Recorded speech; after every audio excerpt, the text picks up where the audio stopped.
히브리서 9장 함께 읽겠습니다.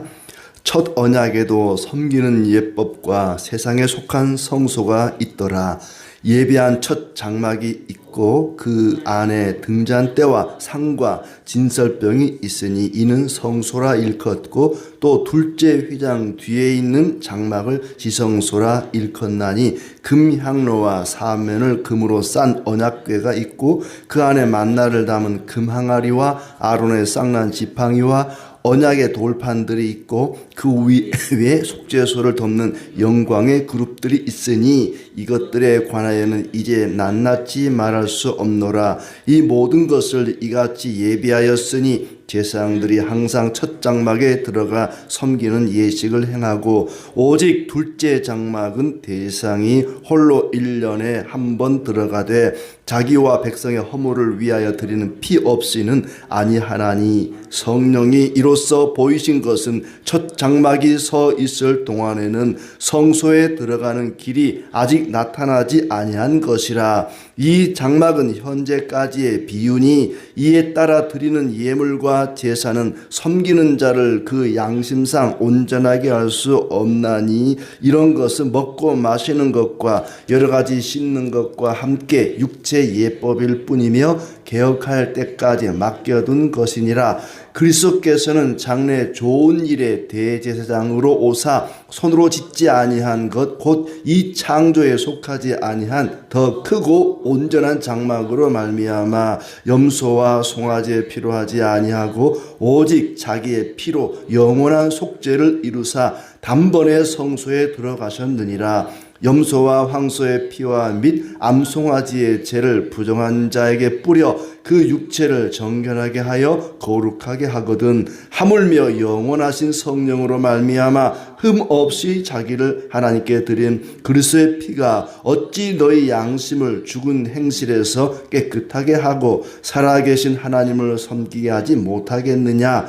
이로 말미암아 그는 새 언약의 중보자시니 이는 첫 언약 때 범한 죄에서 속량하려고 죽으사 부르심을 입은 자로 하여금 영원한 기업의 약속을 얻게 하려 하심이라.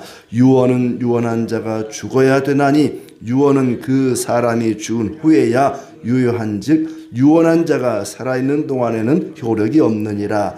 이러므로 첫 언약도 피 없이 세운 것이 아니니 모세가 율법대로 모든 계명을 온 백성에게 말한 후에 송아지와 염소의 피 및 물과 붉은 양털과 우슬초를 취하여 그 두루마리와 온 백성에게 뿌리며 이르되 이는 하나님이 너희에게 명하신 언약의 피라 하고 또한 이와 같이 피를 장막과 섬기는 일에 쓰는 모든 그릇에 뿌렸느니라. 율법을 따라 거의 모든 물건이 피로써 정결하게 되나니 피 흘림이 없은즉 사함이 없느니라. 그러므로 하늘에 있는 것들의 모형은 이런 것들로서 정결하게 할 필요가 있었으나 하늘에 있는 그것들은 이런 것들보다 더 좋은 제물로 할지니라. 그리스도께서는 참것의 그림자인 손으로 만든 성소에 들어가지 아니하시고 바로 그 하늘에 들어가사 이제 우리를 위하여 하나님 앞에 나타나시고 대제사장이 해마다 다른 것의 피로써 성소에 들어가는 것 같이 자주 자기를 드리려고 아니하실지니 그리하면 그가 세상을 창조한 때부터 자주 고난을 받았어야 할 것이로되 이제 자기를 단번에 제물로 드려 죄를 없이 하시려고 세상 끝에 나타나셨느니라.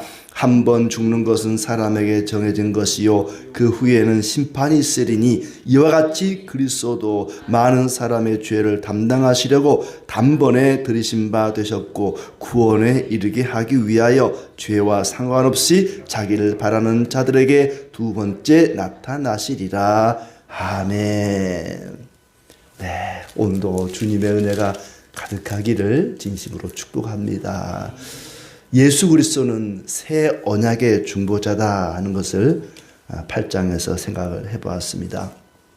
하늘에 참 성막이 있고 구약의 성막보다 훨씬 뛰어난 비교할 수 없는 그런 참 성막이 있고 그 성막에서 섬기는 새 언약의 중보자다 하는 이야기였습니다. 예수님께서 참 성막인 하늘 성막에서 섬기는데 어떤 일을 하면서 섬기는가? 우리 하늘 성막을 볼 수가 없습니다만은 이 땅에 있는 성막, 구약에 나오는 성막이나 성소라고도 불리우고 또 나중에 성전이 되잖아요. 그 성전, 성막에서 제사장이나 대제사장이 하는 걸 보면 예수님께서도 하늘 성전에서 참 성전에서 저런 걸 하시는구나, 저런 일을 하시는구나 하는 걸 예상할 수가 있습니다. 첫 언약에도 이 첫 언약은 뭐예요? 시내산에서 출애굽 당시에 모세를 통해서 하나님 주신 언약이 첫 언약이죠. 그 첫 언약에도 섬기는 예법과 성소가 있었다. 그렇죠? 구약의 제사제도 그리고 구약의 어떤 성막, 성전에 관한 그런 예법들이 있었습니다. 짐승을 잡아서 피를 뿌리고 죄를 또 어디 갖다 버리고 내장은 어디다가 버리고 그런 여러 가지 예법이 있고 또 성전, 성소가 있었던 것처럼 예수님도 하나님을 섬기는 참 성막, 하늘 성전이 있다 하는 얘기입니다. 구약의 이제 성전을 보면은 여러분이 상상을 해볼 필요가 있는데 직사각형으로 이렇게 이제 동쪽 입구죠. 입구로 들어가면은 먼저 나오는 넓은 방이 성소. 그 성소 커튼, 휘장 뒤가 지성소 그렇습니다. 성소가 좀 넓고 지성소는 정사각형으로 되어 있는 그런 방인데 그 지성소에는 뭐가 있고 성소에는 뭐가 있다 하는 구약에 나오는 성막, 성전에 대한 이야기가 나오고 있습니다. 성소에는 등잔대, 또 상, 떡, 지성소에는 금향로, 언약궤, 속죄소가 있고 또 언약궤에는 만나를 담은 항아리, 아론의 쌍난 지팡이, 십계명이 적힌 돌판 이런 게 있고 만나를 담은 항아리가 있다. 그 얘기는 그들이 광야를 지나오는 동안에 굶지 않도록 하나님께서 끊임없이 은혜를 공급해 주셨으니 그 은혜를 잊지 마라. 하나님 은혜로 너희는 구원을 받았다 하는 것을 생각하도록 하는 것이 만나를 담은 항아리라고 할 수 있겠죠. 아무튼 여러 가지 기구들이 성소에도 있고 또 안쪽에 있는 방 지성소에도 있다 하는 얘기입니다. 제사장은 성소에서 바깥쪽에 있는 입구 쪽에 있는 성소에서 항상 하나님을 섬기는 사람들이 제사장이고 그 성소 안쪽에 있는 지성소에는 대제사장이 1년에 딱 한 번 7월 10일 대속죄일에 들어갔었죠. 자기도 죄인이기 때문에 자기의 죄와 백성들의 죄를 위해 피를 가지고 가서 뿌리고 제사를 드렸습니다. 피 없이는 아니하는 그런 제사였습니다. 그리고 이제 8절은 첫째 장막이 서 있는 동안에 첫째 장막 성소죠. 성소가 있는 동안에는 지성소 안으로 들어갈 수 있는 길이 없습니다. 제사장들에게는. 대제사장이 1년에 딱 한 번 아니고는 그 지성소에 들어갈 수 있는 길이 없어요. 그 얘기입니다. 첫째 장막이 서 있는 동안에는 성소에 들어가는 길이 아직 나타나지 아니한 것을 성령이 보여주셨다. 이 예물과 제사가 집례자의 양심을 완전하게 해주지는 못한다. 그렇게 구약의 제사장들이 또 대제사장이 짐승의 피를 가지고 제사를 드렸지만은 그 제사가 제사 드리는 제사장이나 대제사장의 죄도 마찬가지고 양심도 완전하게 해주지를 못했다. 수없이 반복해서 제사를 드리지만은 그 제사를 드리고 나서 이제 나의 죄가 사해졌다. 나의 모든 죄가 이제 깨끗게 되었다. 그런 느낌이 없었다는 것입니다. 오늘 죄는 오늘의 제사로 끝나고 내일 죄 지으면 또 내일도 피를 흘리고 제사를 드려야 했고 그랬었죠. 이런 것들은 구약의 예법이나 구약의 성소는 먹고 마시고 씻는 예식과 관련된 것으로 개혁의 때까지 육체를 위하여 부과된 규칙들이다. 개혁의 때라고 하는 것은 진짜 참 성전 되시는 예수께서 이 땅에 오셔서 희생 제사를 드리는 십자가의 죽음이 있기 전까지 인간적인 그런 규칙들일 뿐이다. 그리스도께서는 이미 이루어진 좋은 일을 주관하시는 대제사장으로 오셔서 손으로 만들지 않은 더 크고 완전한 장막을 거쳐 한 번에 지성소에 들어가서 자기 피로 영원한 구원을 이루셨다. 구약의 그 성소 또 지성소와 비교할 수 없는 예수 그리스도의 참 성막에서의 제사를 이야기합니다. 예수님은 지성소를 단번에 들어가셔서 자기의 피로 희생 제사를 드리고 영원한 구원을 이루셨습니다. 그리스도의 피로 말미암은 속죄의 은혜는 풍성하고 또 선명합니다. 짐승의 피와 죄를 뿌려도 거룩하게 되거든. 하물며 성령을 힘입어 자기 몸을 흠없는 제물로 하나님께 바친 그리스도의 피야말로 더욱 우리 양심을 깨끗하게 하여 죽은 행실에서 떠나 살아계신 하나님을 섬기게 하지 않겠느냐. 짐승의 피로도 때로는 죄를 가지고도 사람을 깨끗하게 했다면 진짜 깨끗하게 된 건 아니죠. 깨끗하게 한 의식이죠. 피를 뿌리면서 제사장이나 대제사장이 피를 뿌리면서 야 이제 우린 정결하게 되었다. 깨끗하게 되었다. 라고 생각만 하는데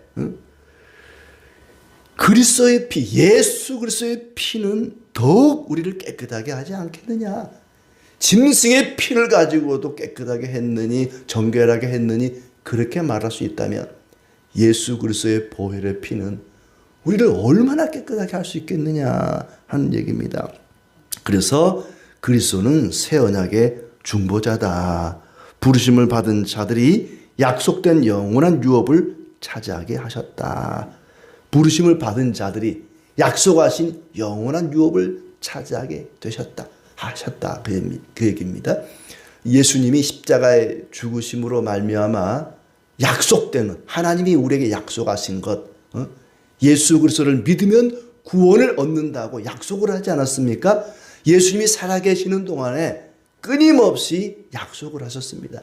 그 약속이 예수님이 죽음으로 말미암아 드디어 우리에게 효력을 나타내게 되었다. 17절부터는 유언에 대한 이야기를 하죠. 유언은 유언한 사람이 죽어야만 효력을 낸다. 내가 너에게 뭐 재산을 몽땅 물려주겠다느니 뭘 주겠다느니 유언을 냈어요. 유언이라는 것은 말 그대로 그 사람이 살아있는 동안에는 아직 효력이 없습니다. 죽고 나야 효력이 있는 거죠. 유언이라는 것은 예수님께서 살아계시는 동안에 했던 수없는 약속들, 그것은 유언입니다. 유언. 그분이 살아계시는 동안에 제자들에게 하나님의 사람들에게 했던 그 약속들, 그 유업은 예수님께서 죽으심으로 말미암아 우리에게 성취되는 것이다. 주님께서 우리에게 약속하신 그 구원의 은혜는 예수님이 죽음으로 말미암아 우리에게 성취가 되는데, 예수님이 죽었다는 것을 상징하는 게 뭐냐면 피란 말이죠. 피 흘림. 피 흘림은 죽었다는 것. 왜 짐승의 피를 뿌립니까? 이 짐승이 죽었다는 걸 상징하는 거죠. 예수님의 피 흘림으로 말미암아 우리에게 구원의 은혜가 있게 된 것. 피 흘림이 없이는 죄 사함이 없다는 건 뭡니까? 누군가 대신 죽어야 되는데 그 죽음의 상징이 피란 말이죠. 피 흘림. 피를 보이는 것은 피를 이렇게 하나님 앞에 이제 나타내 보이는 것, 피 뿌림을 통해 나타내 보이는 것은 죽었다는 겁니다. 누군가 죽었다. 구약은 짐승이 죽었다는 것을 표현하는데 이 짐승이 아니라 예수님이 우리를 위해 죽으셨다. 그러므로 그분의 죽으심으로 말미암아 그분이 살아계실 때 했던 유언들, 우리를 구원하겠다고 하는, 믿는 자에게 구원을 주시겠다고 하는 그 유언이 이루어지게 된 것이다.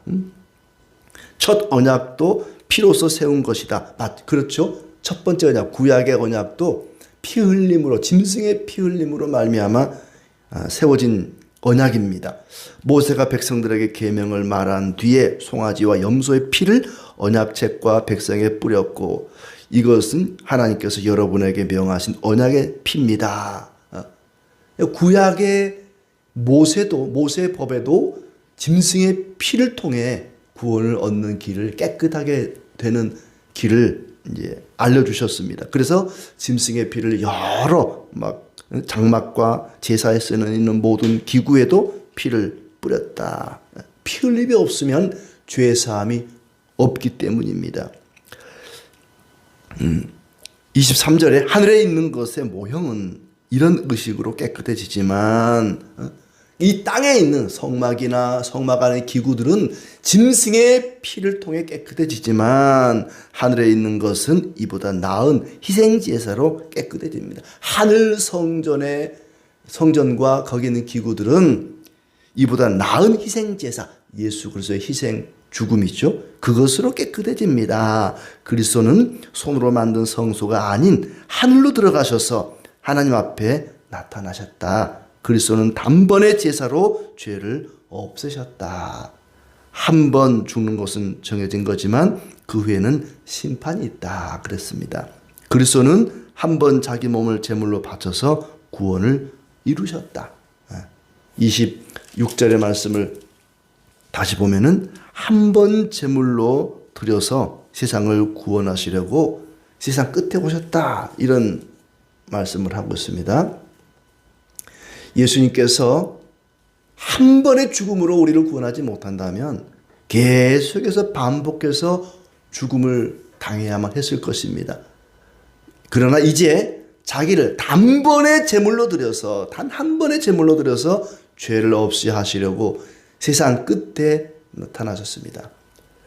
예수님께서 이 땅에 오신 것을 지금 세상 끝이라고 표현하고 있습니다. 우리가 볼 때 세상 끝은 앞으로 올 미래를 이야기하지만 이 구약의 히브리 성도들에게 있어서 세상의 끝은 예수님이 오신 그때입니다. 그때. 그러니까 우리가 흔히 말세라 그러잖아요. 말세. 에이구 말세구만. 말세요. 말세가 언제냐? 지금이 말세입니다. 예수님이 이 땅에 오신 그때부터 예수님이 다시 오시는 재림할 때까지를 가리켜 우리는 말세라, 마지막 때라고 이야기합니다. 그러니까 아이고 지금이 말세구만 하는 말이 맞는 말이에요. 그게 지금이 말세입니다. 그 마지막 때에 세상 끝에 그리스도께서 오신 이유가 뭐냐? 자기를 단번에 제물로 드려서 죄를 없이 하시려고 오신 것이다. 육체를 가지고 이 땅에 오셨다는 얘기입니다. 예수님의 단 한 번의 희생제사로 십자가 죽음으로 우리의 죄를 다 사하셨습니다. 그분의 보혈의 피는 그분이 죽으셨다는 것을 상징하는 것이고 그분의 죽으심으로 말미암아 그분이 살아계실 동안 했던 유언들, 약속들을 우리가 은혜로 받게 되었다는 얘기죠.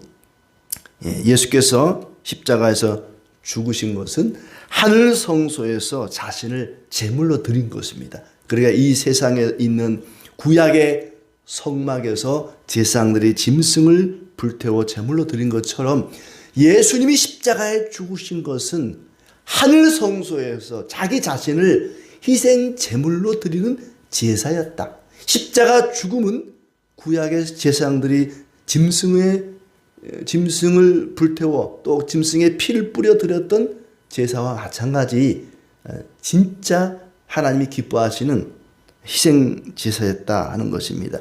그렇게 그분의 죽으심으로 그분이 우리에게 주시는 유산을 우리는 상속받게 된 것입니다. 그 유산이라는 게 뭡니까? 구원의 은혜입니다. 그분이 살아계시는 동안에 우리에게 약속하셨던 그 구원의 은혜를 유산으로 우리가 받게 되었다 하는 얘기죠. 자, 이런 이야기들을 왜 하는가? 지금 히브리서를 처음부터 여기까지 쭉 살펴보면은 뭔 얘기인지 모르겠죠? 뭔 얘기인지 잘 몰라요. 근데 딱 계속 읽다 보니까 반복되는 패턴이 뭐냐면은 예수님은 누구와도 비교할 수 없다. 천사와도 비교할 수 없고 모세와도 비교할 수 없고 율법과도 비교할 수 없고 선지자와도 비교할 수 없고 구약의 어떤 희생 제사와도 비교할 수 없는 예수님의 그 십자가의 죽으심이라는 것은 비교할 수 없다. 왜 자꾸 구약과 예수님을 비교할까요? 지금 이 히브리서는 누구에게 보내는 편지냐 하면 히브리 성도들, 유대인으로 계속해서 조상 대대로 짐승의 제사를 드려왔던 그 히브리 사람들에게 보내는 편지입니다. 히브리인으로 있다가 예수님을 믿고 더 이상 제사를 드리지 않고 예배를 드리는 그런 성도들에게 보내는 편지입니다. 그 말은 뭐냐면은 더 이상 짐승의 제물로 제사를 드리지 않고 가정집에 지금처럼 이런 예배당이 없어요. 그때는 어떤 집의 거실에서 그냥 예배 드리는 거예요. 다락방에서 예배 드리든지. 그런 성도들에게, 그런 성도들이 어떤 유혹을 받냐 하면은 이제 자기 동족인 유대인들에게, 야, 왜 너희는 예수를 믿고 그렇게 모여서 쪼그려 앉아가지고 예배를 드리냐? 우리는 아직도 이 화려한 성전에 가서 짐승을 잡아 막 드리고 화려한 제사장 대제사장의 옷을 입고 멋진 제사를 드리고 있다. 너희는 왜 그렇게 쪼그려 앉아가지고 찬송이나 부르고 설교나 듣고 앉아있냐. 그러니까 히브리 성도들이, 기독교인들이 막 갈등이 생기는 거예요. 그래? 우리도 다시 과거처럼 짐승을 잡아 하나님께 제물로 드릴까? 그게 더 좋은 것 같은데? 그게 더 멋있어 보이는데? 이 기독교인들이 모여가지고 예배랍시고 찬송 부르고 그게 유대인들이 볼 때, 히브리인들이 볼 때는 너무 초라해 보이는 거예요. 화려한 제사장의 옷을 입고 막 짐승을 잡아가지고 막 불러 태워드리고 그 의식이 의리의리하잖아요. 자꾸 비교가 되는 거예요. 그러면서 이 예수 믿는 거 포기하고 다시 그냥 짐승의 제물로 돌아갈까? 라는 유혹을 받고 갈등을 겪고 실제로 그렇게 돌아가는 사람들이 있단 말이죠. 그러니까 아니다. 구약의 제사는 그냥 그림자일 뿐이야. 형상일 뿐이야. 진짜 참 성전 하늘에 있고 그 참 대제사장은 우리 주님 예수 그리스도야. 예수님의 십자가 희생 제사야말로 단 한 번에 완벽한 우리의 죄를 없애는 그런 하나님 기뻐하시는 제사다. 그리 돌아가면 안 된다. 구약으로 다시 돌아가면 안 된다. 그건 그림자일 뿐이다. 예배가, 우리가 하나님 앞에 드리는 이 예배가 구약의 제사보다 훨씬 신령한 것이고 거룩한 것이고 아름다운 것이다. 그러니 구약으로 돌아가지 말자. 우리가 드리는 이 예배, 사람들을 눈에 볼 때는 초라하고 볼품도 없고 별 볼 일 없어 보이지만 이것이 하나님이 너무나 기뻐하는 것이다. 하나님께 나가기 위해서는 화려한 성전이나 멋진 의식이 필요한 것이 아니라 오직 예수 그리스도 이름으로 나아가면 된다. 거기가 거실이 되었던 안방이 되었던 어디가 되었던 예수 그리스도 이름으로 두세 사람이 모이면 내가 그들 가운데 함께 있겠다고 말씀하지 않았느냐. 그러니 우리가 어디에서든 꼭 예배당에 와서 기도해야만 그 기도를 하나님이 더 잘 들어주는 것이 아니라 사무실이 되었던 가게가 되었던 어디가 되었던 예수 그리스도의 이름을 의지하고 하나님께 찬송하며 기도하며 나간다면 하나님이 기뻐하시고 위로하시고 평강을 주실 것이다. 왜냐하면 예수님은 성전보다 크신 분이기 때문입니다. 성전보다 크신 예수 그리스도만을 믿고 의지하며 찬송하며 예배함으로 하나님의 은혜와 위로와 평강이 가득하기를 진심으로 축복합니다.